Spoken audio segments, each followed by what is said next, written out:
दुर्गापुर के छात्र और छात्राएं आपके समक्ष NIT दुर्गापुर के कैंपस के बाहर आज इसीलिए आए हैं ताकि आपको यह बता सके कि इंसानियत आपकी भी कोई चीज होती है। आपको यह बता सके कि कल जो प्रसन्नजीत के साथ हुआ हमारे साथ या आपके किसी के साथ नहीं हो। और जी हाँ, एक और बात, इस नाटक और इस नाटक के सारे किरदार सच्ची घटनाओं पे आधारित है। Thank you. अन्याय की स्याही से लिखी इस किताब को बंद करना है। अन्याय की स्याही से लिखी इस किताब को बंद करना है। जहाँ हम पढ़ने आए थे उस कॉलेज से ही करना है। बहुत दूर है हमारे से, ये सब देख के डर लगता है। इतनी मौतें देख चुके, अब आंदोलन से क्या डरना है। अब ना हमको रुकना है, सीने में लगी तो आग है, अब ना उसको बुझना है।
कितना अच्छा लगता है ना जब अपने परिवार के सपनों को पूरा करने का मौका मिलता है।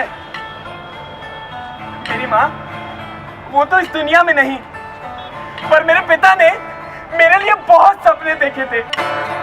मैं ना अपने गांव का पहला इंजीनियर होने वाला हूँ।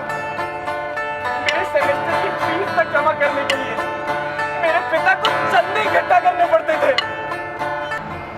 पर अब और नहीं। अरे कुछ ही दिनों की तो बात है, मेरी डिग्री अब पूरी होने वाली है। अब मैं अपने पिता को काम नहीं करने दूंगा। अरे मैं करूंगा जो, अरे मैं कमाऊंगा, अपने पिता की सारी इच्छाओं को पूरा करूंगा। मैं नहीं करने दूंगा उनको काम। मैं कमाऊंगा। मैं कमाऊंगा।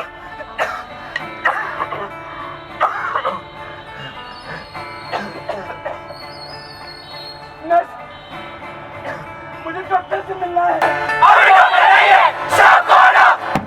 मेरे सर में बहुत दर्द हो रहा है। जब डॉक्टर नहीं होता तभी आना होता है। डॉक्टर प्लीज मेरी मदद कीजिए। मैं अपना पूरा एग्जाम तक नहीं लिख पाया। एग्जाम से बचेगा आना है। डॉक्टर मेरी हालत बहुत खराब है, मुझसे चला तक नहीं जा रहा। तेरा जीना दबा, अब तेरा हौसला।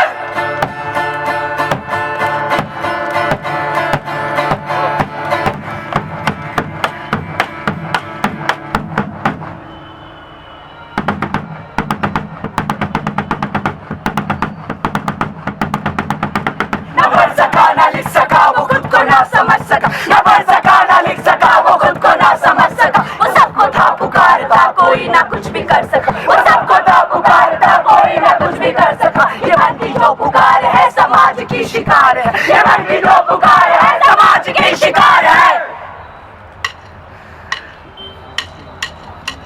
वो मर के भी है ना मरा वो अब भी हम में जी रहा, वो मर के भी है ना मरा वो अब भी हम में जी रहा, वो मर के भी है ना मरा वो अब भी हम में जी रहा, वो मर के भी है ना मरा वो अब भी हम में जी रहा।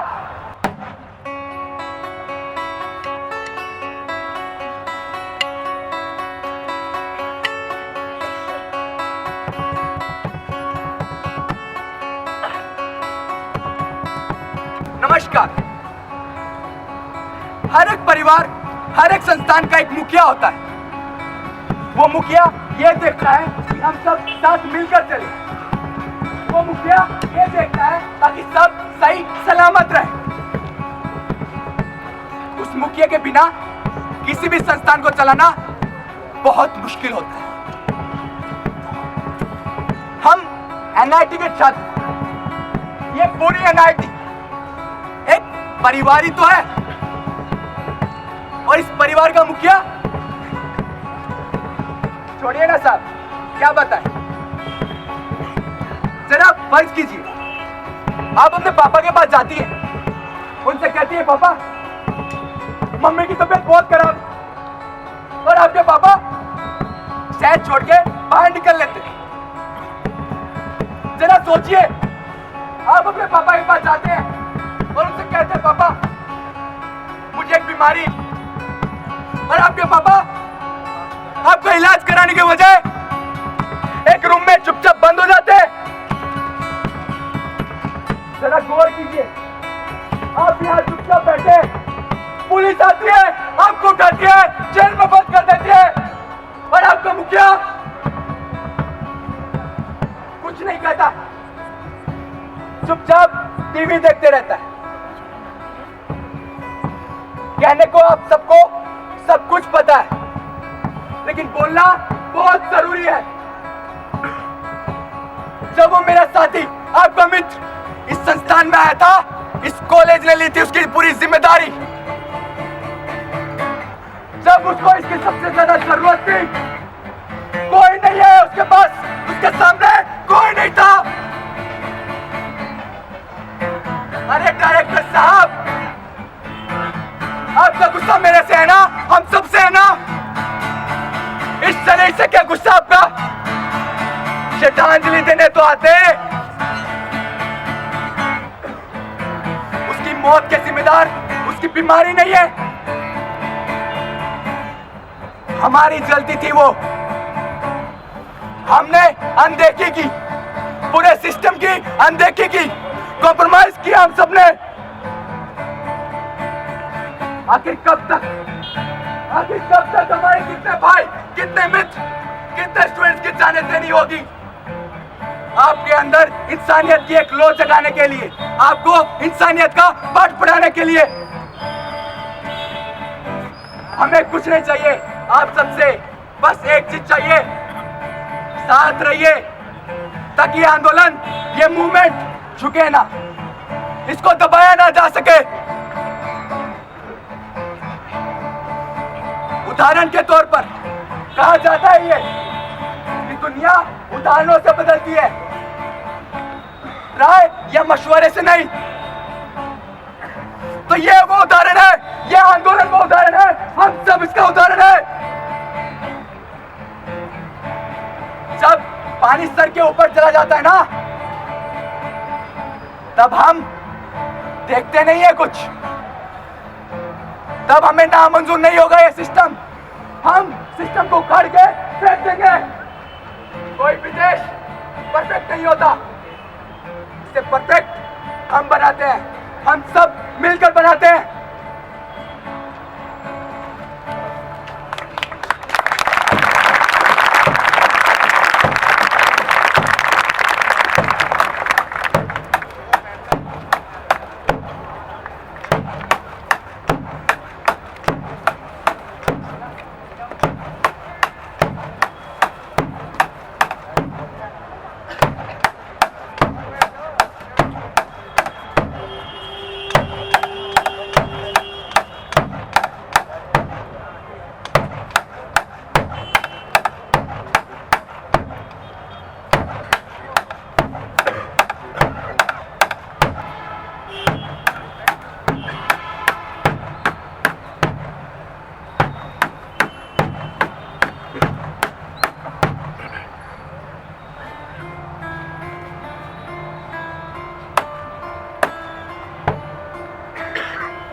अब भी है।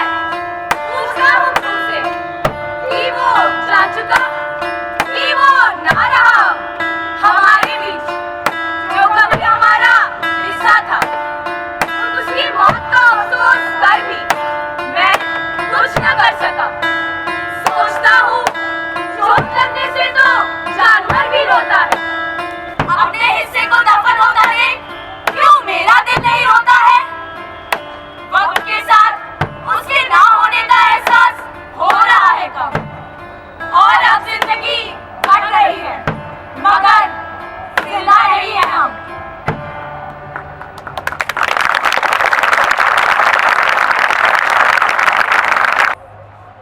Thank you guys for your time and patience.